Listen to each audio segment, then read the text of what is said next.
ನವಕಂಡ ಪೃಥ್ವಿಯೊಳಗೆ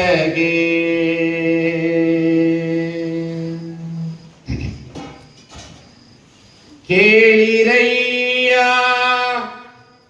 ಎರಡಾಳಿನ ಭಾಷೆಯ, ಎರಡಾಳಿನ ಭಾಷೆಯ, ಎರಡಾಳಿನ ಭಾಷೆಯ. ಜಂಬೂದ್ವೀಪ ನವಕಂಡ ಪೃಥ್ವಿಯೊಳಗೆ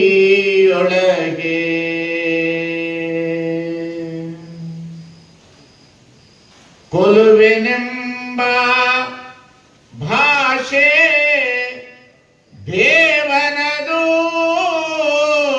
ಕೊಲುವೆನೆಂಬ ಭಾಷೆ ದೇವನದು, ಗೆಲುವೆನೆಂಬ ಭಾಷೆ ಭಕ್ತನದು, ಭಕ್ತನದು. ಜಂಬೂದ್ವೀಪ ನವಕಂಡ ಪೃಥ್ವಿಯೊಳಗೆ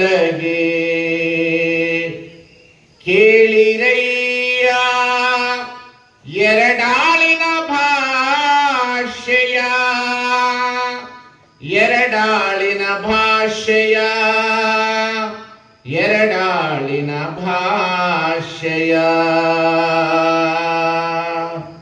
ಸತ್ಯವೆಂಬ ಕೋರಲಗನೆ ಹಿಡಿದು ಸದ್ಭಕ್ತರು ಗೆದ್ದರು ಕಾಣ, ಕೂಡಲ ಸಂಗಮ ದೇವ, ಕೂಡಲ ಸಂಗಮ ದೇವ.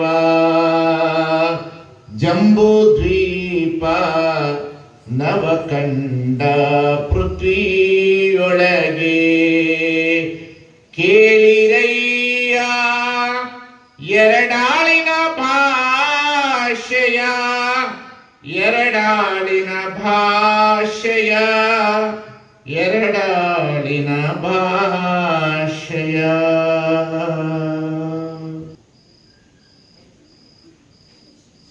ವರ್ಷಿಪ್ ವಿಧಾನಗಳು ಬೇಕಾದಷ್ಟಿರ್ತದೆ. ವೇ ಆಫ್ ವರ್ಷಿಪ್, ಉಪಾಸನ ವಿಧಾನಗಳು 108 ಇರ್ತವೆ.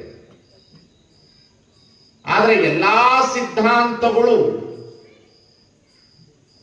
ಯಾರೇ ಧರ್ಮದ ಮುಖಂಡರಾಗಲಿ, ವಿಜ್ಞಾನಿಗಳಾಗಲಿ, ತತ್ವಜ್ಞಾನಿಗಳಾಗಲಿ, ದಾರ್ಶನಿಕರಾಗಲಿ, ಮಹಾತ್ಮರಾಗಲಿ, ಪ್ರವಾದಿಗಳಾಗಲಿ, ಅವರು ಹುಡುಕುವುದು ಯಾವುದರ ಮೇಲೆ ಅಂದರೆ 3 ಸಿದ್ಧಾಂತದ ಮೇಲೆ. ಒಂದು ಜೀವ, ಎರಡನೆಯದು ಜಗತ್ತು, ಮೂರನೆಯದು ಈಶ್ವರ. ಈ ಜೀವ ಮತ್ತು ಜಗತ್ತು ಈಶ್ವರನ ಕುರಿತು ಚಿಂತನೆ ಮಾಡುವುದೇ ಮೂಲ ಸಿದ್ಧಾಂತಕ್ಕೆ ಆಧ್ಯಾತ್ಮ ಅಂತ ಹೇಳ್ತಾರೆ. ಇನ್ನೇನು ಅಲ್ಲ. ಅಧ್ಯಾತ್ಮ ಅಂದ್ರೆ ಇನ್ನೇನೇನೂ ಅಲ್ಲ. ಅದು ಅಧ್ಯಾತ್ಮ, ಅಧ್ಯಾತ್ಮವೆಂಬಿದಿರಿ. ಏನು ಅಧ್ಯಾತ್ಮ?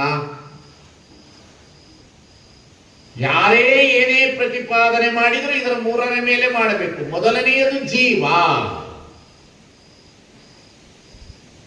ಎರಡನೆಯದು ಜಗತ್ತು,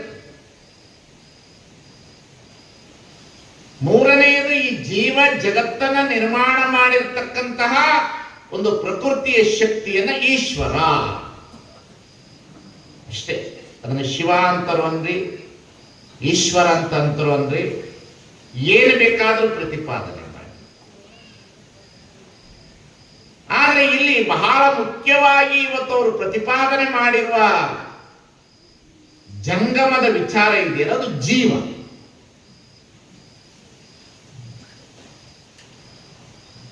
ಆ ಜೀವ ಅನ್ನತಕ್ಕಂಥದನ್ನ ಯಾವ ರೀತಿಯಲ್ಲಿ ಪರಮಾತ್ಮ ಅಥವಾ ಈ ಪ್ರಕೃತಿ ಒಳಗಡೆ ಇಟ್ಟಿದ್ದಾರೆ ಅನ್ನತಕ್ಕಂಥದನ್ನ ಪ್ರತಿಪಾದನೆ ಮಾಡಿದ್ರು. ಬಹಳ ಅತಿ ಅದ್ಭುತವಾದ ಪ್ರತಿಪಾದನೆ. ಅದು ತಿಳಿದವರಿಗೆ ತಿಳಿತದೆ.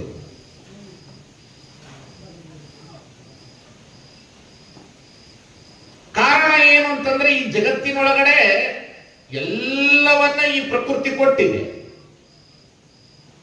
ಭೂಚರ, ಕೇಚರ, ಜಲಚರ, ಭೂಮಿಯಲ್ಲಿ ವಾಸ ಮಾಡುವ ಪ್ರಾಣಿಗಳನ್ನು ಕೊಟ್ಟಿದೆ. ನೀರು ಮತ್ತು ಸಮುದ್ರದಲ್ಲಿ ವಾಸ ಮಾಡುವಂತಹ ಜಲಚರಗಳನ್ನು ಕೊಟ್ಟಿದ್ದಾರೆ. ಭೂಮಿ ಮತ್ತು ಜಲದಿಂದ ಮೇಲೆ ಕಾಣುವಂತ ಪಶು ಪಕ್ಷಿಗಳ ಆಧಾರ ರೀತಿಯಲ್ಲಿರ್ತಕ್ಕಂಥ 2 ರೆಕ್ಕೆಗಳಿಂದ ಆಗತಕ್ಕಂಥ ಕೇಚರದ ವಸ್ತುಗಳನ್ನು ಕೊಟ್ಟಿದ್ದಾರೆ. ಇವು 3 ಜೀವಗಳು ಈ ಜಗತ್ತಿನಲ್ಲಿ ನಮ್ಮ ಕಣ್ಣಿಗೆ ಕಾಣುವಂತ ಜೀವಗಳು: ಭೂಚರ, ಜಲಚರ, ಕೇಚರ. ಈ ಭೂಚರ ಮತ್ತು ಜಲಚರ ಕೇಚರವನ್ನ ಯಾವುದರ ಮೇಲೆ ನಿಂತಿದೆ ಅಂತಂದ್ರೆ ಜೀವದ ಮೇಲೆ ನಿಂತಿದೆ ಅಂತ ಒಂದು ಸಿದ್ಧಾಂತ. ಜೀವ, ಈ ಜೀವ ಅನ್ನತಕ್ಕಂಥದ್ದೇ ಬಹಳ ಅತಿ ಅದ್ಭುತವಾದಂತಹ ಒಂದು ಶಕ್ತಿ. ಅದೊಂದು ಬಹಳ ದೊಡ್ಡ ಶಕ್ತಿ. ಅದು ಜೀವಿ ಇದ್ದಡೆ ಕ್ಷೇತ್ರ, ಹೃದಯವಿದ್ದಡೆ ತೀರ್ಥ. ಜೀವಿ ಅನ್ನತಕ್ಕಂಥ ಜೀವ ಇದ್ರೆ ಮಾತ್ರ ಇದಕ್ಕೆ ಬೆಲೆ ಅಂತ ಹೇಳಿದ್ರು. ಬಹಳ ಅತಿ ಅದ್ಭುತ ಶಬ್ದಗಳನ್ನು ಬಳಸಿದ್ರಿ. ಅದನ್ನು ಕೇಳುವಂತ ಶಕ್ತಿ ಇರ್ಬೇಕಷ್ಟೇ ನನಗೆ. ಅವ್ರು ಮಾತನಾಡುವ ನನಗೊಳಗ ಆನಂದ ಆಗ್ತಿತ್ತು. ಯಾಕೆಂತಂದ್ರೆ ಆ ಜೀವಕ್ಕೆ ಸಂಸ್ಕಾರ ಆಗಿದ್ರೆ ಆ ಜೀವ ಅದನ್ನು ಸ್ಪಂದಿಸುತ್ತೆ. ಆ ಜೀವಕ್ಕೆ ಸಂಸ್ಕಾರ ಆಗ್ಲಿಲ್ಲ ಅಂತಂದ್ರೆ ಜೀವ ಸ್ಪಂದಿಸೋದಿಲ್ಲ ಅಂತ ಬಸವಣ್ಣ. ಹಾಗಾಗಿ ಇಲ್ಲಿ ಯಾವುದೇ ಸಿದ್ಧಾಂತಗಳಾಗಲಿ ಎಲ್ಲ ಸಿದ್ಧಾಂತಗಳು ಪ್ರಾರಂಭ ಆಗೋದೇ ಜೀವದ ಮೇಲೆ. ಜೀವ ಇದೆ, ಜೀವ ಇದೆ, ಜೀವ ಇದೆ. ಕೊನೆಗೆ ಗಿಡ ಮರಗಳಲ್ಲಿಯೂ ಜೀವ ಇದೆ, ಗಿಡ ಮರಗಳು ಉಸಿರಾಡುತ್ತವೆ ಅಂತ ಹೇಳಿದ್ರು. ಯಾರು ವಿಜ್ಞಾನಿ? ಜಗದೀಶ ಹೇಳಿದ್ರು. ಅದು ಉಸಿರಾಡ್ತದೆ ಅಂತ ಹೇಳಿದ್ರು. ಯಾವುದು? ಅದು ಉಸಿರಾಡುವುದರಿಂದ ನಾವು ಉಸಿರಾಡ್ತೇವೆ. ಅದು ಬಿಡುವ ಗಾಳಿಯಿಂದ ನಾವು ಬದುಕಿದ್ದೇವೆ. ಅದು ಕೊಡುವ ಶಕ್ತಿಯಿಂದ ನಾವು ಉಳಿದಿದ್ದೇವೆ ಅಂತ ಹೇಳಿದ್ರು. ವಿಜ್ಞಾನ ಬಹಳ ಅತಿ ಅದ್ಭುತವಾಗಿ ಪ್ರತಿಪಾದನೆ ಮಾಡ್ತದೆ. ತತ್ವಜ್ಞಾನ ಅದನ್ನು ಮೀರಿ ಪ್ರತಿಪಾದನೆ ಮಾಡ್ತದೆ. ಹಾಗಾಗಿ ಯಾರೇ ಏನೇ ತೆಗೆದುಕೊಳ್ಳಲಿ ಪ್ರತಿಯೊಬ್ಬರು ಪ್ರಾರಂಭ ಮಾಡಿರ್ತಕ್ಕಂಥದ್ದು ಜೀವದ ಮೇಲೆ ಪ್ರಾರಂಭ ಮಾಡಿ. ಅದಕ್ಕೆ ಜಗತ್ತಿನಲ್ಲಿ ಎಲ್ಲರೂ ಈ ದೇಶದ ಸಿದ್ಧಾಂತ ಸರ್ವೇ ಜನ ಸುಖಿನೋ ಭವಂತು ಅಂತ ಹೇಳಿದ್ರು. ಅದನ್ನು ಒಂದು ಮುಂದೆ ಹೆಜ್ಜೆ ಹೋಗಿ ಸಕಲ ಜೀವಾತ್ಮರಿಗೆ ಲೇಸನೆ ಬಯಸುವವರೇ ನಮ್ಮ ಕೂಡಲ ಸಂಗನ ಶರಣರೇ ಕುಲಜೋರು. ಇದು ಬಸವಣ್ಣನ ಜಂಗಮ ಪ್ರೇಮ. ಸರ್ವೇ ಜನೋ ಸುಖಿನೋ ಭವಂತು ಅನ್ನತಕ್ಕಂಥದೇ ಬೇರೆ, ಸರ್ವ ಜೀವಿಗಳನ್ನ ಲೇಸು ಬಯಸೋದು ಬೇರೆ. ಅದಕ್ಕಾಗಿ ಬರೀತಾರೆ, ಸರ್ವ ಜೀವಿಗಳಿಗೆ ಹಿಂಸೆಯ ಮಾಡದಿರುವುದೇ ಪ್ರಥಮ ಪೂಜೆ ನೋಡ. ಈ ಜಂಗಮ ಅನ್ನೋದಿದೆಯಲ್ಲ, ಅದು ಜೀವ.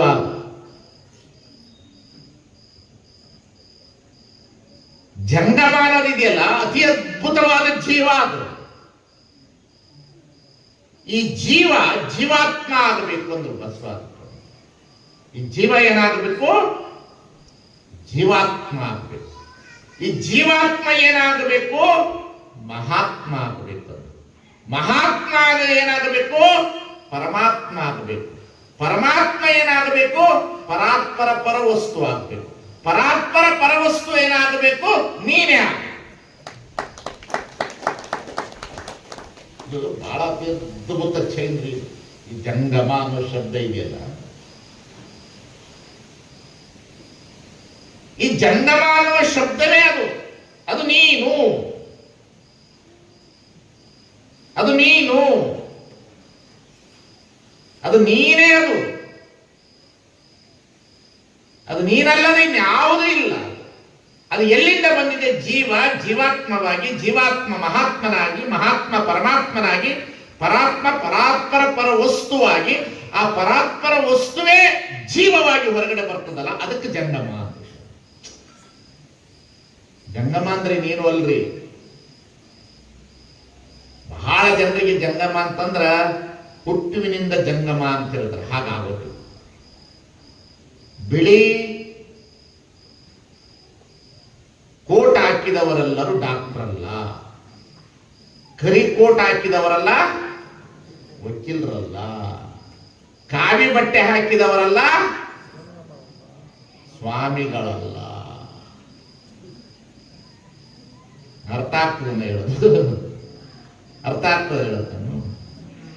ಅದು ಎಲ್ಲರಲ್ಲಿ ಇರ್ತದವು, ಎಲ್ಲರಲ್ಲಿ ಇರ್ತದೆ. ಆದ್ರೆ ಎಲ್ಲರಲ್ಲಿ ಇರ್ತದಲ್ಲ, ಪುಟ್ಟಿ ಒಳಗಡೆ ಸಪೋಟ ಬೀಜ ಇರ್ತದ.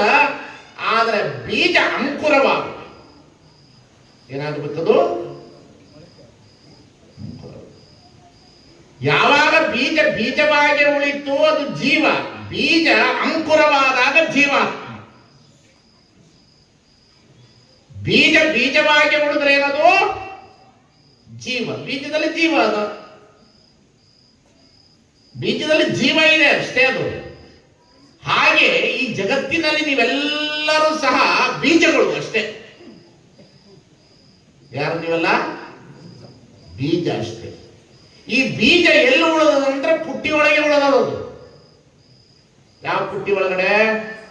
ನಾನು ಅನ್ನತಕ್ಕಂಥ ಅಹಂಕಾರ ಪುಟ್ಟಿ ಒಳಗೆ ಉಳ್ಕೊಂಡದ, ಮನೆತನ ಅನ್ನತಕ್ಕಂಥ ಪುಟ್ಟಿ ಒಳಗೆ ಉಳ್ಕೊಂಡದ, ಜಾತಿ ಅನ್ನತಕ್ಕಂಥ ಪುಟ್ಟಿ ಒಳಗೆ ಉಳ್ಕೊಂಡದ, ಅಂತಸ್ತು ಅನ್ನತಕ್ಕಂಥ ಪುಟ್ಟಿ ಒಳಗೆ ಉಳ್ಕೊಂಡದ. ಈ ಪುಟ್ಟಿ ಒಳಗಡೆ ಉಳ್ಕೊಂಡಿರ್ತಕ್ಕಂಥ ಬೀಜ ಬೀಜವಾಗೇ ಇದೆ ಹೊರತು ಬೀಜದೊಳಗೊಂದು ಚೈತನ್ಯ ಇದೆ ಅನ್ನತಕ್ಕಂಥ ಅರಿವು ಬೀಜಕ್ಕೂ ಗೊತ್ತಿಲ್ಲ, ಹುಟ್ಟಿರ್ತಕ್ಕಂಥ ಜೀವಕ್ಕೂ ಗೊತ್ತಿಲ್ಲ. ಬಹಳ ಅತಿ ಅದ್ಭುತವಾದ ಸಬ್ಜೆಕ್ಟ್ ಇದು, ಬಹಳ ಅತಿ ಅದ್ಭುತವಾದ. ಯಾಕೆ ಹೇಳ್ತೀನಿ ಅಂತಂದ್ರೆ, ಜೀವ ಅನ್ನತಕ್ಕಂಥದ್ದು ಇದೆಯಲ್ಲ, ಅದು ಹುಟ್ಟಿದೆ, ನಿಮ್ಮ ಹತ್ರ ಹುಟ್ಟಿದೆ. ಅವ್ರು ಹೇಳಿದ್ರಲ್ಲ, ನಿನ್ನನ್ನು ಯಾರು ಹುಟ್ಟಿಸಿದ್ರು? ನಿಮ್ಮ ಅಪ್ಪ. ನಿಮ್ಮ ಅಪ್ಪನ ಯಾರು ಹುಟ್ಟಿಸಿದ್ರು? ಅವರಪ್ಪ. ಅವರಪ್ಪನ ಯಾರು ಹುಟ್ಟಿಸಿದ್ರು? ಅವರಪ್ಪ. ಅವರಪ್ಪನ ಯಾರು ಹುಟ್ಟಿಸಿದ್ರು? ಯಾರು ಹುಟ್ಟಿಸಿದ್ರು? ಅವರಪ್ಪ. ಅವರಪ್ಪನ ಬೆಳಗಾನ ಇದೆ ಮೇಡಮ್.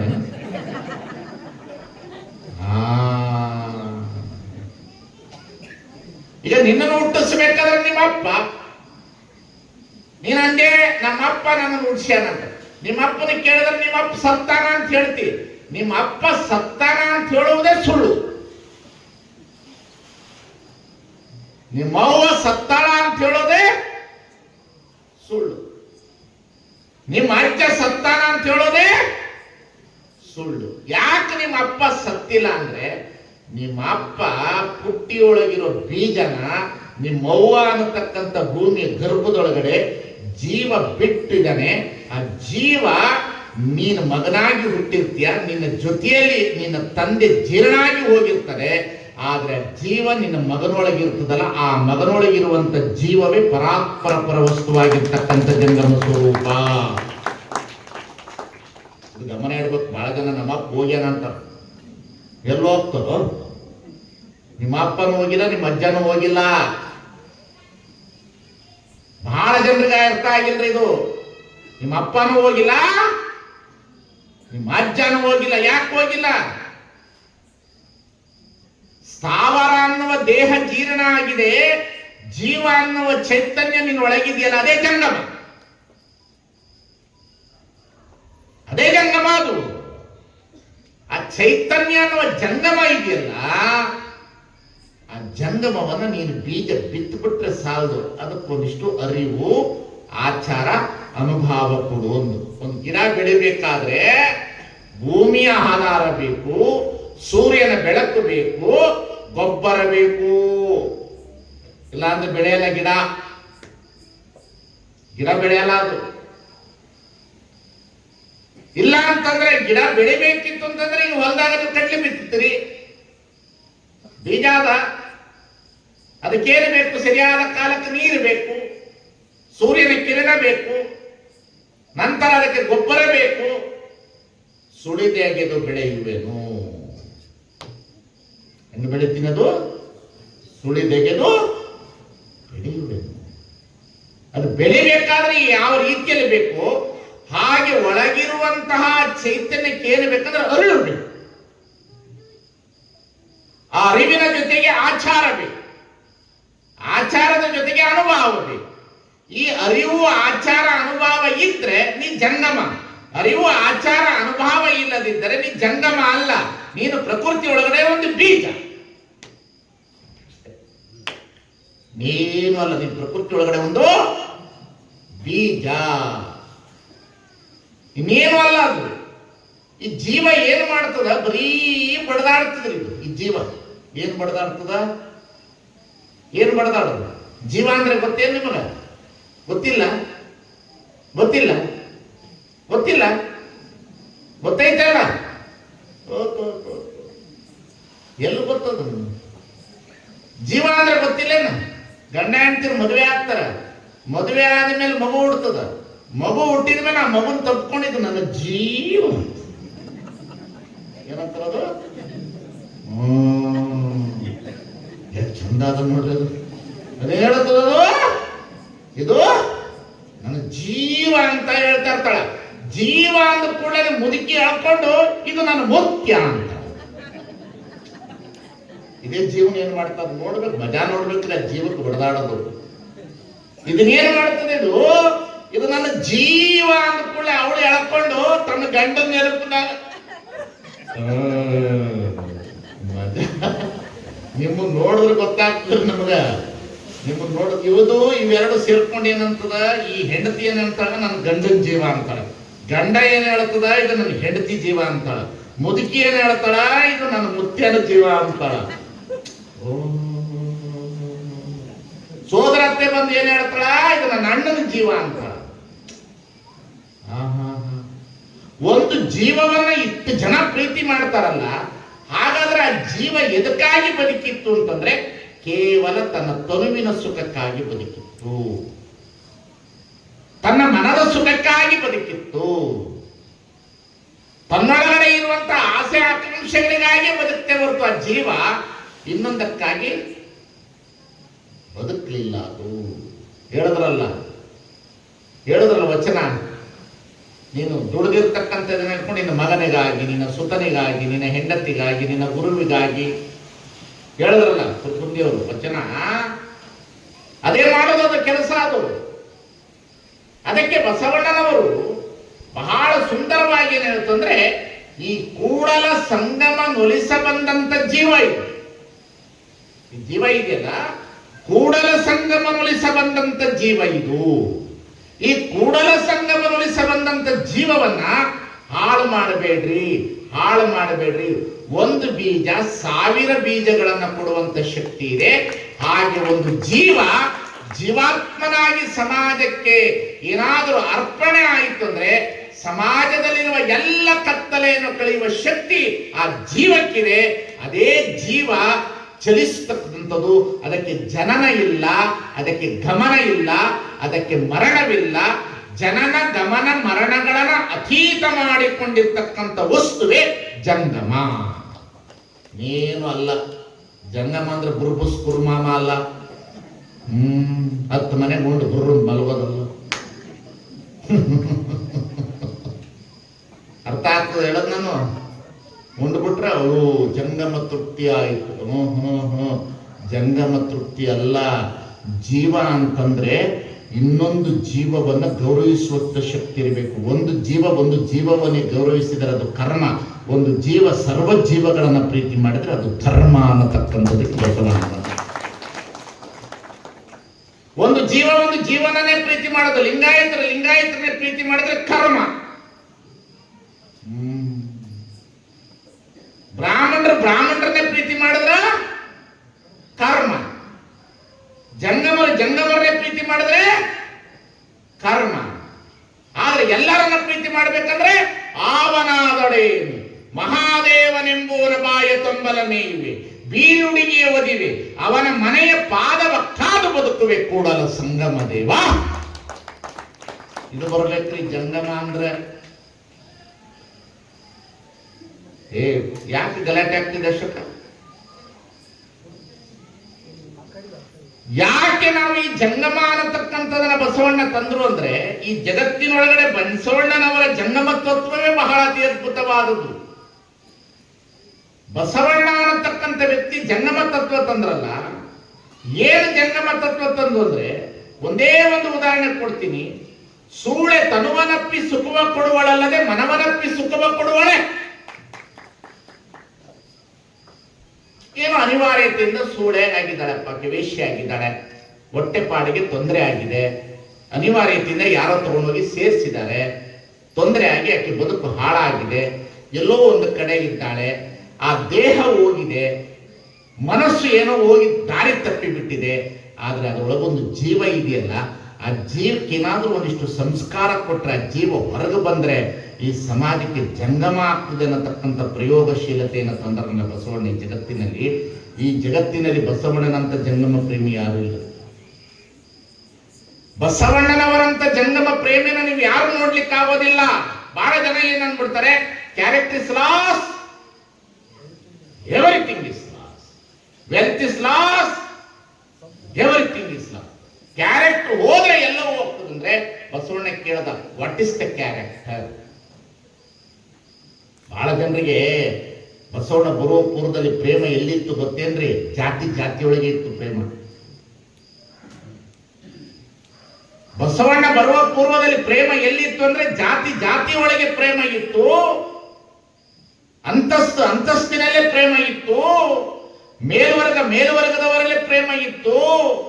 ಮದುವೆಗೆ ಕರೆಯುವಾಗ ಅವ್ರನ್ನೇ ಕರೀತಿದ್ರು, ಇವ್ರನ್ನೇ ಕರೀತಿದ್ರು. ಮನುಷ್ಯರ ಕಣ್ಣು ಕಾಣಿಸ್ತಿರ್ಲಿಲ್ಲ ಬಸವಣ್ಣ ಬರುವ ಪೂರ್ವದಲ್ಲಿ ಈ ಜಗತ್ತಿನೊಳಗಡೆ. ಬಸವಣ್ಣನ ಜಂಗಮ ಪ್ರೇಮವೇ ಬೇರೆ ಈ ಜಗತ್ತಿನಲ್ಲಿ. ಬಸವಣ್ಣನವರ ಜಂಗಮ ಪ್ರೇಮವೇ ಬೇರೆ.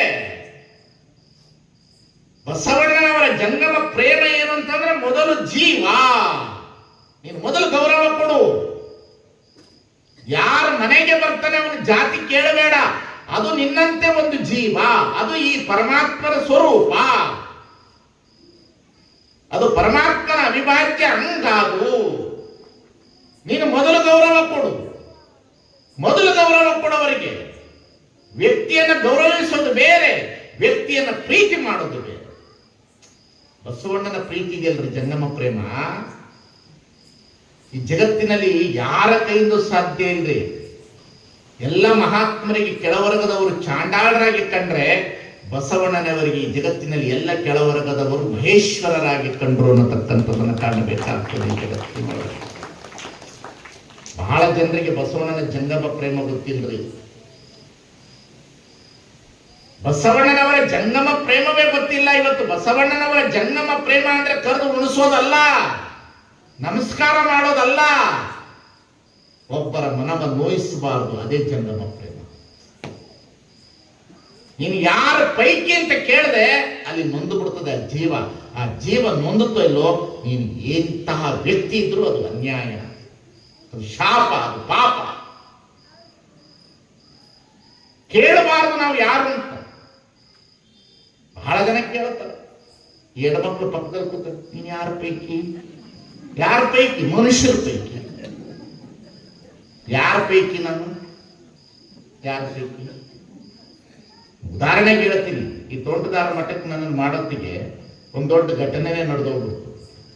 ಎಲ್ಲ ಪತ್ರಿಕೆಯವರೆಲ್ಲ ಕೂತಿದ್ರು, SS ಪಾಟೀಲ್ ಎಲ್ಲರೂ ಕೂತಿದ್ರು. ಕೂತಾಗ ಎಲ್ಲರೂ ಒಂದು ಪತ್ರಿಕೆ ಒಳಗಡೆ ಶುರುವಾಯ್ತು, ಈ ಜೀವನಾಥ ಸ್ವಾಮಿಗಳನ್ನು ಮಠಕ್ಕೆ ಮಾಡಕತ್ತಾರಂತ್ರಿ, ಅವ್ರು ಬಹಳ ದಲಿತರ ಪರ ಮಾತಾಡಕತ್ತಾರ, ಅವ್ರ ಹುಟ್ಟಿನ ಬಗ್ಗೆ ವಿಚಾರ ಮಾಡಬೇಕು. ಘಟನೆ. ಅವ್ರು ಬ್ರಾಹ್ಮಣರು, ಅವ್ರು ದಲಿತರು ಹುಟ್ಟಾರೋ ಹಿಂಗೆ ಪ್ರಶ್ನೆ ಪ್ರಾರಂಭ ಆಯ್ತ್ರಿ. ಎಲ್ಲರೂ ಕುಂತು ಪತ್ರಿಕೆಯವ್ರು ಕೇಳಿದ್ರು, ನಿಮ್ಗೆ ಹಿಂಗೆಲ್ಲ ಕೇಳಕತ್ತಲ್ರು, ನಾನು ಹೊಲ್ಯಾರಿಗೆ ಹುಟ್ಟಿದ್ದೀನೋ ಬ್ರಾಹ್ಮಣರು ಹುಟ್ಟಿದನೋ ನನಗಂತೂ ಗೊತ್ತಿಲ್ಲ, ಮನುಷ್ಯರು ಹುಟ್ಟಿದ್ದೀನಿ ನೋಡ್ರಿ ಅಂತ ಹೇಳೋದು. ನನ್ನ ಜಗತ್ತಿನ ಮನುಷ್ಯರು ಯಾರು ಮನುಷ್ಯರು ಹುಟ್ಟಿದಾರೆ ಅವ್ರು ಮನುಷ್ಯರನ್ನ ಪ್ರೀತಿ ಮಾಡ್ತಾರೆ. ಮನುಷ್ಯರಿಗೆ ಯಾರು ಹುಟ್ಟಿದ್ದಾರೆ ಅವ್ರು ಮನುಷ್ಯರನ್ನ ಪ್ರೀತಿ ಮಾಡ್ತಾರೆ. ಯಾರು ಜಾತಿ ಹುಟ್ಟಿರ್ತಾರೆ ಅವ್ರು ಅವ್ರ ಜಾತಿಯನ್ನೇ ಪ್ರೀತಿ ಮಾಡ್ತಾರೆ. ಇಷ್ಟೇ, ಇನ್ನೇನು ನಾನು ಹೇಳೋದಿಲ್ಲ. ಜಾತಿಯನ್ನ ಮೀರಿ ಬರ್ತಕ್ಕಂಥದ್ದಿದೆಯಲ್ಲ ಅದು ಜಂಗಮ. ಜಾತಿಯನ್ನ ಮೀರಿ ಬರಬೇಕು ಒಬ್ಬ ಮನುಷ್ಯ. ಹೇಳಿದ್ನಲ್ಲ, ವ್ಯಾಸಭೋ ಇತ್ಯ ಮಗ. ಯಾರು? ಅಂಬಿಗರ ಮಗ. ಅಂಬಿಗರ ಮಗ ವ್ಯಾಸನನ್ನು ಯಾವ ಜಾತಿ ಅಂತ ನೋಡ್ತೀಯಪ್ಪ ನೀನು? ಮಾದಾರ ಚೆನ್ನೈನ ಯಾವ ಜಾತಿ ಅಂತ ನೋಡ್ತೀಯಾ? ಸೂಳೆ ಸಂಕವನನ ಯಾವ ಜಾತಿ ಅಂತ ನೋಡ್ತೀಯಾ? ನಮ್ಮ ಬಿಜಾಪುರದ ಕಡೆಗೆ ಜಾತಿ ಅನ್ನೋದು ವಾಸನೆ ಇರ್ತದಲ್ರಿ. ಅಲ್ಲಿವರೆಗೆ ನಿಮ್ಗೆ ಧರ್ಮ, ತತ್ವ, ಸಿದ್ಧಾಂತ, ದೇವರು ಏನು ತಿಳಿದಿಲ್ರಿ. ಅದು ಬರೀ ವಾಸನೆನೇ ಇರ್ತದ್ರಿ ಅದು. ಅದಕ್ಕೆ ನಮ್ಮ ಕಡೆ ಬಿಜಾಪುರದ ಕಡೆ ಒಂದು ಗಾದೆನೇ ಐತ್ರಿ, ಕಾಲಕ್ಕೆ ಚುಚ್ಚಿದ ಮುಳ್ಳನ್ನು ಹಾದ್ರಿಗಿತ್ತಿ ಮುಳ್ಳು ಅಂತಾರ್ರಿ. ಅದು ಅಳಕೋದು ಬಿಡೋದಿಲ್ಲ, ತೆಗಿಯಕ್ಕೂ ಬರೋದಿಲ್ಲ. ಚುಚ್ಚಿಬಿಡ್ತದೆ, ತೆಗಿಬೇಕಾದ್ರು. ಬಸವಣ್ಣ ಏನು ಹೇಳದ, ಜಂಗಮ ಪ್ರೇಮಿ ಅಂದ್ರೆ ಏನಂದ್ರೆ ಯಾರ ಮನಸ್ಸಿಗೆ ನೋಯಿಸ್ಬೇಡ, ಬಂದವರಿಗೆ ಒಂದಿಷ್ಟು ನೀರು ಕೊಡು, ಬಂದವರನ್ನ ಏನು ಅಂತ ಕೇಳು, ಪ್ರೀತಿ ಮಾಡು, ಅವ್ರಿಗಿಷ್ಟು ಅನ್ನ ಕೊಡು, ನೀರು ಕೊಡು. ಯಾಕೆ? ಅವರು ಈ ಜಗತ್ತಿನಲ್ಲಿ ಸೃಷ್ಟಿಯೊಳಗಡೆ ನಿನ್ನಂತೆ ಪರಮಾತ್ಮನ ಸ್ವರೂಪವಾಗಿ ಹುಟ್ಟಿರ್ತಕ್ಕಂಥ ಜೀವಗಳು, ಆ ಜೀವವನ್ನು ಗೌರವಿಸುವಂತಕ್ಕಂಥ ಪ್ರೇಮ ಇದೆ ಅನ್ನೋದು ಬಸವಣ್ಣ. ಬಸವಣ್ಣನ ಹತ್ರ ಒಬ್ಬರಿಗೆ ಸಾಧ್ಯ ಇದ್ರಿ, ಅದು ಯಾರ ಕೈಯಲ್ಲಿ ಸಾಧ್ಯ ಆಗಲಿಲ್ರಿ, ಯಾರ ಕೈಯಲ್ಲಿ ಸಾಧ್ಯ ಆಗ್ಲಿಲ್ರಿ. ಎಂಥವರಾದರೂ ಬರಲಿ, ಬಸವಣ್ಣನವರಿಗೆ ಕಳ್ಳ ಮನೆಗೆ ಬಂದರೂ ನೀನು ಕಳ್ಳ ಅಲ್ಲ ಅಂದ್ಬಿಡುದು. ವರ್ತನೆಗಳನ್ನ ಪರಿವರ್ತನೆ ಮಾಡಿ ಅವನನ್ನ ತೆಗೆದುಕೊಳ್ಳಬೇಕು ಅನ್ನತಕ್ಕಂಥ ಭಾವ ಇತ್ತಲ್ಲ ಬಸವಣ್ಣನ ಹತ್ರ. ಆ ಜೀವ ಪ್ರೇಮ ಇದೆಯಲ್ರಿ, ಇದು ನಾವು ಕಲಿಬೇಕು. ಬರೀ ಮನುಷ್ಯರ ನಾವು ಏನ್ ಮಾಡ್ತೀವಿ ಅಂದ್ರೆ ಇನ್ನೊಬ್ಬರ ಜೀವನವನ್ನ ಜಡ್ಜ್ಮೆಂಟ್ ಮಾಡ್ತೀವ್ರಿ ನಾವು. ಅದು ಬಹಳ ದೊಡ್ಡ ತಪ್ಪು. ಅವನ ಹಂಗೆ, ಇವನು ಹಿಂಗೆ, ನೀವ್ಯಾರು ಅವನ ಜೀವನ ಜಡ್ಜ್ಮೆಂಟ್ ಮಾಡಕ್ಕ? ಯಾರು? Who are you? ಯಾರು ನೀವು? ಯಾರು ಇನ್ನೊಬ್ಬರ ಜೀವನವನ್ನ ಜಡ್ಜ್ಮೆಂಟ್ ಮಾಡ್ತೀರಿ ನೀವು? ಮಾಡಬಾರ್ದು ಅಂತಾರೆ ಬಸವಣ್ಣ, ಮಾಡ್ಲೇಬಾರ್ದು ಅಂತಾರೆ. ಯಾಕೆ? ಈ ಜೀವ ಗೊತ್ತಿಲ್ಲ, ಇದಕ್ಕೆ ಏನು ಗೊತ್ತಿಲ್ಲ ಪಾಪ, ಇದಕ್ಕೆ ಸಂಸ್ಕಾರ ಇಲ್ಲ, ಇದಕ್ಕೆ ಸಂಸ್ಕಾರ ಕೊಡು, ಪ್ರೀತಿ ಕೊಡು, ಪ್ರೇಮ ಕೊಡು, ತನ್ನಂತೆ ನೋಡು, ಅವರನ್ನ ಹತ್ತಿರ ತೆಗೆದುಕೋ. ಆ ಬೀಜವನ್ನು ಅಲ್ಲೇ ಇಡಬೇಡ, ಬೀಜನ ಭೂಮಿಗೆ ತೆಗೆದುಕೊಂಡು ಬಾ, ಬಿತ್ತು, ಅದನ್ನು ಸಂರಕ್ಷಣೆ ಮಾಡು, ಅದು ಬೆಳೀತದೆ. ಇದನ್ನ ಬಸವಣ್ಣ ಮಾದಾರ ಚೆನ್ನಯ್ಯನನ್ನ ಕರೆದುಕೊಂಡು ಬಂದ, ಸೂಳೆ ಸಂಕವನನ್ನು ಕರೆದುಕೊಂಡು ಬಂದ. ಇದು ಜಂಗಮ ಪ್ರೇಮ. ಹರಳೆಯನನ್ನ ಕರೆದುಕೊಂಡು ಬಂದ, ದೋಹಾರ ಕಕ್ಕಯ್ಯನನ್ನು ಕರೆದುಕೊಂಡು ಬಂದ. ಅಪ್ಪ, ಈ ಬೀಜಗಳು ಸಾಮಾನ್ಯವಾದ ಬೀಜಗಳಲ್ಲ, ಇದು ಹಾಗೆ ಮಾಡಬೇಡ್ರಿ, ಇದರೊಳಗೊಂದು ಶಕ್ತಿ ಇದೆ, ಇದಕ್ಕೊಂದು ಶಕ್ತಿ ಇದೆ. ನಿಮ್ಮ ಬೀಜಗಳಲ್ಲೇ ಶಕ್ತಿ ತಿಳ್ಕೊಬೇಡ್ರಿ, ಬ್ರಹ್ಮ ಬೀಜವೇ ಬಹಳ ದೊಡ್ಡ ಬೀಜ ಅಂತ ತಿಳ್ಕೊಬೇಡ್ರಪ್ಪ. ಬ್ರಹ್ಮ ಬೀಜವೇ ಬಹಳ ದೊಡ್ಡದು ತಿಳ್ಕೊಬೇಡ. ಬ್ರಹ್ಮ ಬೀಜ ದೊಡ್ಡದಲ್ಲ, ಎಲ್ಲ ಬೀಜಗಳಲ್ಲಿ ಶಕ್ತಿ. ನೀವು ಇಲ್ಲೆಲ್ಲ ಕುಳಿತಿರಲ್ಲ, ನಿಮ್ಮಲ್ಲಿ ಒಂದೊಂದು ಶಕ್ತಿ ಐತ್ರಿ. ನಿಮ್ ಸಾಮಾನ್ಯ ಶಕ್ತಿ ಐತೇನ್ರಿ? ಹೋಗುವಾಗ ಪ್ರಸಾದ ಮಾಡಿ ಹೋಗೋದು ಕೇಳೋಕೆ ಹೋಗ್ತೀರಿ, ಸ್ವಾಮಿ ಚಲೋ ಮಾತಾಡ್ಲಿಲ್ಲ ಅಂತ ಹೇಳೋಗ್ತೀರಿ, ಅದೊಂದು ಶಕ್ತಿ. ಸಾಮಾನ್ಯ ಏನಲ್ಲಿ ಸಾಮಾನ್ಯ ಶಕ್ತಿ ಒಂದು ಅಣುಭಾವನ ಕಂಡು ಹಿಡಿಬೋದು. ಒಬ್ಬರ ಕುಳಿತಿರುವ ಜನರ ಮನಸ್ಸನ್ನ ಕಂಡು ಹಿಡಿಯಕ್ಕಾಗೋದಿಲ್ಲ ಅಂತ ಈ ಜಗತ್ತಿನ ಒಳಗಡೆ. ಮನುಷ್ಯನಿಗೆ ಸಂಸ್ಕಾರ ಬೇಕು, ಇದನ್ನ ಕಲಿಸಿದವನು ಬಸವಣ್ಣ. ಅದಕ್ಕೆ ಜಂಗಮ ಪ್ರೇಮಿ ಅಂತ. ಯಾವ ಜಂಗಮ ಪ್ರೇಮಿ? ಮನುಷ್ಯ ಜಂಗಮ ಪ್ರೇಮಿ ಅಲ್ಲ, ಇಡೀ ಪರಿಸರದ ಜಂಗಮ ಪ್ರೇಮಿ, ಪಶು ಪಕ್ಷಿಗಳ ಜಂಗಮ ಪ್ರೇಮಿ, 84 ಲಕ್ಷ ಜೀವರಾಶಿಗಳ ಜಂಗಮ ಪ್ರೇಮಿ, ಒಂದು ಮರ ಕಡಿಬಾರದು ಅಂತ ಹೇಳ್ತಕ್ಕಂಥ ಜೀವ ಪ್ರೇಮಿ ಅಂತ, ಪರಿಸರ ಪ್ರೇಮಿ. ನೀರು ಹಾಳು ಮಾಡಬಾರ್ದು ಅಂದ್ರು. ನೀರ ಕಂಡಲ್ಲಿ ಮುಳುಗುವರೆ ಅಂದ್ರೆ ಅಜ್ಞಾನ ಅಲ್ಲ, ಮುಳುಗಬೇಡ್ರಪ್ಪ, ಅದು ಕುಡಿಯಕ್ಕೆ ಬಂದದ, ಅದು ಜೀವ ಜಲ ಅಂತ ಹೇಳ್ದ. ಸೇವ್ ದ ವಾಟರ್, ಜಂಗಮ ಪ್ರೇಮಿ. ಮರ ಕಡಿಬೇಡ್ರಿ, ಸೇವ್ ದ ಟ್ರೀ, ಜಂಗಮ ಪ್ರೇಮಿ. ಪ್ರಾಣಿಗಳನ್ನ ಹತ್ಯೆ ಮಾಡಬೇಡ್ರಿ, ಈ ಸಂಕುಲಕ್ಕೆ ಬೇಕಾಗಿರ್ತಕ್ಕಂಥ ಒಂದರ ಒಂದು ಚೈನ್, ಇಟ್ ಈಸ್ ಪರಿಸರ ಪ್ರೇಮಿ. ಜಂಗಮ ಪ್ರೇಮಿ ಅಂದ್ರೆ ಬಸವಣ್ಣ ವ್ಯಕ್ತಿಗತವಾಗಿರ್ತಕ್ಕಂಥ ಜಂಗಮ ಪ್ರೇಮಿ ಅನ್ನೋದು ಒಂದು ಕಡೆ ಆದ್ರೆ, ಇಡೀ ಜಗತ್ತನ ಭೂಮಂಡಲವನ್ನೇ ಜಂಗಮ ಪ್ರೇಮ ಅನ್ನತಕ್ಕಂಥ ವ್ಯವಸ್ಥೆನ ತರ್ತಾರಲ್ಲ ಬಸವಣ್ಣ. ಎಷ್ಟು ಅತಿ ಅದ್ಭುತವಾದುದು! ಎಂತಹ ಜಂಗಮ ಪ್ರೇಮಿ ಬಸವಣ್ಣ ಅಂದ್ರೆ, ಹೆಜ್ಜೆ ಹೆಜ್ಜೆಗೆ ಜಂಗಮ ಪ್ರೇಮಿ ಬಸವಣ್ಣ. ಹೆಜ್ಜೆ ಹೆಜ್ಜೆಗೆ ಜಂಗಮ ಪ್ರೇಮಿ. ಕಾಗೆ ಜಂಗಮ, ಇರುವೆ ಜಂಗಮ, ಮರ ಜಂಗಮ, ನೀರು ಜಂಗಮ, ಭೂಮಿ ಜಂಗಮ, ಸೂರ್ಯ ಜಂಗಮ, ಗಾಳಿ ಜಂಗಮ. ಯಾಕೆ? ಇವೆಲ್ಲದರಿಂದ ನೀನು ಹುಟ್ಟಿದ್ಯಾ, ನಿನಗೆ ಅದು ಬೇಕು, ಅದು ನಿನಗೆ ಬೇಕು. ಅವೆರಡರ ಸಂಬಂಧದಿಂದ ಹುಟ್ಟಿರ್ತಕ್ಕಂಥ ಜೀವ ಜಗತ್ತಿನಲ್ಲಿದೆ, ಅದು ಜಂಗಮ. ಇದು ಜಂಗಮ. ಯಾರು ಮರ ಕಡಿತೀರಿ, 10 ತಂದೆ ತಾಯಿನ ಕಡ್ದಂತ ಜೀವ ಇರೋದ್ರೊಳಗಡೆ. ಸರ್ವ ಜೀವಿಗಳಿಗೆ ಹಿಂಸೆಯ ಮಾಡದಿರುತ್ತದೆ ಪ್ರಥಮ ಪೂಜೆ. ಯಾವ ಧರ್ಮ ಹೇಳುತ್ತದೆ ಈ ಜಂಗಮ ಪ್ರೇಮ? ಯಾವ ಧರ್ಮ ಹೇಳಿತ್ತು? ಜಗತ್ತಿನಲ್ಲಿ ಎಲ್ಲ ಧರ್ಮಗಳು ಎಲ್ಲ ಧರ್ಮಗಳು ಪರಿಸರ ನಾಶವನ್ನೇ ಹೇಳು. ಇಡೀ ಎಲ್ಲ ಧರ್ಮಗಳು ಪರಿಸರ ನಾಶವನ್ನೇ ಹೇಳು. ಎಲ್ಲ ಧರ್ಮಗಳು. ನೀವು ಯಾವ ಧರ್ಮವನ್ನಾದರೂ ಪ್ರವೇಶ ಮಾಡ್ರಿ, ಈಗ ಕ್ರೈಸ್ತ ಧರ್ಮ ಅನ್ನತಕ್ಕಂಥದನ್ನ ಪ್ರವೇಶ ಮಾಡಿದ್ರೆ ಪರಿಸರ ನಾಶ ಆಗ್ತದೆ. ಚರ್ಚ್ ಕಟ್ಟಬೇಕಾದ್ರೆ, ಮಸೀದಿ ಕಟ್ಟಬೇಕಾದ್ರೆ ಪರಿಸರ ನಾಶ, ಮಠಗಳನ್ನು ಕಟ್ಟಬೇಕಾದ್ರೆ ಪರಿಸರ ನಾಶ. ಆದರೆ ಪರಿಸರ ನಾಶವಿಲ್ಲದ ಇರತಕ್ಕಂಥ ಒಂದು ಧರ್ಮ ಇದ್ರೆ ಕೇವಲ ಮನೆಯೊಳಗಡೆ ಕುಳಿತುಕೊಂಡು ತನ್ನನ್ನು ತಾನು ಅಬ್ಸರ್ವೇಷನ್ ಮಾಡಿಕೊಂಡು ತನ್ನ ಲಿಂಗಕ್ಕೆ ನೇಮವನ್ನು ಮಾಡಿ ಪೂಜೆ ಮುಗಿಸಿದ ಮೇಲೆ ಕಾಯಕ ಮಾಡಿ ಪುನಃ ರಿಟರ್ನ್ ಮನೆಗೆ ಬಂದು ಕುಳಿತುಕೊಂಡು ಪ್ರಸಾದ ಮಾಡಿ ಪರಿಸರವನ್ನು ಸಂರಕ್ಷಣೆ ಮಾಡುವ ಏಕಮೇವ ದ್ವಿತೀಯ ಧರ್ಮ ಇದ್ರೆ ಅದು ಶರಣ ಧರ್ಮ ಮಾತ್ರ ಅನ್ನತಕ್ಕಂಥ. ಎಲ್ಲ ಧರ್ಮಗಳು ಪರಿಸರ ನಾಶ ಮಾಡುವ ಧರ್ಮ ಆಯ್ತು. ವೈದಿಕ ಧರ್ಮ ಅಂತೂ ಪ್ರತಿದಿನ ಮರ ಕಡಿ, ಹೋಮ ಮಾಡಿ, ಹವನ ಮಾಡಿ, ತುಪ್ಪ ಸುರಿ, ಪರಿಸರ ನಾಶ. ಇಡೀ ಎಲ್ಲ ನೀರಿಗಿರೆಲ್ಲ ಹಾಳಾಗೋಯ್ತು. ಹೋಗಿ ಮುಳುಗುವ ಪುಣ್ಯ ಅಂದ್ರೆ ಪರಿಸರ ನಾಶ ಆಯಿತು. ಪರಿಸರವನ್ನು ಉಳಿಸಿರ್ತಕ್ಕಂಥ ಏಕಮೇವ ಧರ್ಮ ಅಂದ್ರೆ ಅದು ಲಿಂಗಾಯತ ಧರ್ಮ. ಅದು ಪರಿಸರವನ್ನು ಉಳಿಸ್ತು, ಬಹಳ ಉಳಿಸ್ತು. ಒಂದು ವಿಭೂತಿ, ಒಂದು ನೀರು, ಕ್ಲೋಸ್. ಹೂ ಬೇಡ, ಪತ್ರೆ ಬೇಡ, ಊದಿನ ಕಡ್ಡಿ ಬೇಡ, ಕರ್ಪೂರ ಬೇಡ, ಗುಡಿಗುಂಡಾರಗಳು ಬೇಡ. ಮಠ ಬೇಕೋ, ಪರ್ವತ ಬೇಕೋ, ಚಿತ್ತ ಸಮತೆ ಉಳ್ಳವನಿಗೆ ಮಠ ಬೇಕೋ, ಪರ್ವತ ಬೇಕು. ಈ ಜಂಗಮ ತತ್ವ ಇದೆಯಲ್ಲ, ಈ ಜಂಗಮದ ಸ್ವರೂಪದ ವ್ಯವಸ್ಥೆ ಇದೆಯಲ್ಲ, ಇದನ್ನ ತಂದವನು ಬಸವಣ್ಣ ಮಾತ್ರ. ಒಂದು ಮರ ಕಡಿಯುವಾಗ ವಿಚಾರ ಮಾಡಬೇಕದು ಜಂಗಮ ಅಂತ. ಒಂದು ನೀರು ಹಾಳು ಮಾಡುವಾಗ ವಿಚಾರ ಮಾಡಬೇಕದು ಜಂಗಮ ಅಂತ. ಒಂದು ಭೂಮಿಯನ್ನು ಹಾಳು ಮಾಡುವಾಗ ನಾವು ಯೋಚನೆ ಮಾಡಬೇಕದು ಜಂಗಮ ಅಂತ. ಒಬ್ಬರ ಮನಸ್ಸನ್ನು ನೋಯಿಸುವಾಗ ಯೋಚನೆ ಮಾಡಬೇಕದು ಜಂಗಮ ಅಂತ. ಒಬ್ಬರ ಮನೆ ಒಳಗಡೆ ನಾವು ಹಿಂಸೆಯನ್ನು ಕೊಡ್ತಾ ಇದ್ರೆ ಅದು ಜಂಗಮಕ್ಕೆ ಹಿಂಸೆ ಕೊಡ್ತಾ ಇದ್ದೇವೆ. ತಾಯಿಯನ್ನ ಹಿಂಸೆ ಮಾಡ್ತಿದ್ದೀನಿ ಅಂತಂದ್ರೆ ಅದು ಜಂಗಮ. ಯಾಕೆ? ಆ ಚೈತನ್ಯ ಅದರೊಳಗೈತಿ, ಅದು ಪರಾತ್ಪರ ಪರವಸ್ತು. ಪರಮಾತ್ಮನನ್ನೇ ನೀನು ನೋಯಿಸ್ತಾ ಇದ್ಯಾ, ಪರಮಾತ್ಮನಿಗೆ ನೀನು ಕಷ್ಟ ಕೊಡ್ತಾ ಇದ್ಯಾ, ಪರಮಾತ್ಮನನ್ನೇ ನೀನು ಅನ್ಯಾಯ ಮಾಡ್ತಾ ಇದ್ಯಾ.